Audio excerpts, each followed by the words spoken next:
Hi friends, இப்போ நல்லா மழை பெஞ்சிட்டு இருக்கு. இந்த டைம் என் பசங்க வந்து சாப்பிட ஏதாவது கேட்டாங்க. சரி சில்லி சீஸ் மேகி செய்வோன்னு சொல்லிட்டு பட்டர் கொஞ்சமாக சேர்த்துட்டு அதில் 5 பச்சை மிளகாய் சின்ன சின்னதாக கட் பண்ணி சேர்த்துருக்கேன். ஒரே பெரிய வெங்காயம் தான் சேர்த்துருக்கேன். நான் இன்றைக்கி 4 மேகி செய்ய போகிறேன். இப்போ வெங்காயத்துக்கு தேவையான உப்பு சேர்த்தாச்சு. இப்போ 4 மேகிக்கு தேவையான தண்ணி சேர்த்துருக்கேன். அதில் கொஞ்சமாக பெப்பரு. இப்போ தண்ணி கொதிக்கிறதுக்கு முன்னாடி நான் பவுடரை வந்து சேர்த்துட்டேன். சேர்த்து நல்லா மிக்ஸ் பண்ணிக்கோங்க. தண்ணி நல்லா கொதிச்சதுக்கப்புறம் நூடுல்ஸை வந்து நம்ம உடச்சி சேர்த்துக்கலாம். உடச்சி சேர்த்து நான் இன்றைக்கி வந்து 4 மேகி தான் செஞ்சுருக்கேன்.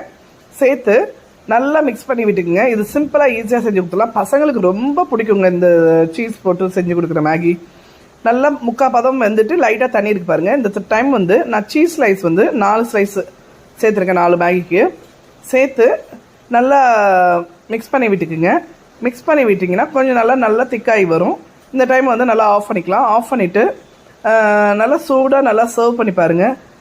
பசங்க இருக்க வீட்டில் இந்த மாதிரி சீஸ் மேகி செஞ்சு கொடுத்தீங்கன்னா பசங்க வந்து ரொம்ப விருப்பப்பட்டு சாப்பிடுவாங்க. டேஸ்ட்டும் பார்த்தீங்கன்னா ரொம்ப அல்டிமேட்டாக இருக்கும். நீங்கள் நார்மலாக செய்கிற மேகியை விட இந்த மாதிரி சீஸ் மேகி செஞ்சு கொடுங்களேன், சாப்பிட ரொம்ப டேஸ்ட்டாகவும் இருக்கும், அல்டிமேட்டாக இருக்கும். என்னோடய வீடியோ பிடிச்சிருந்ததுன்னா லைக் பண்ணுங்கள், சப்ஸ்கிரைப் பண்ணுங்கள், கமெண்ட் பண்ணுங்கள். தேங்க்யூ.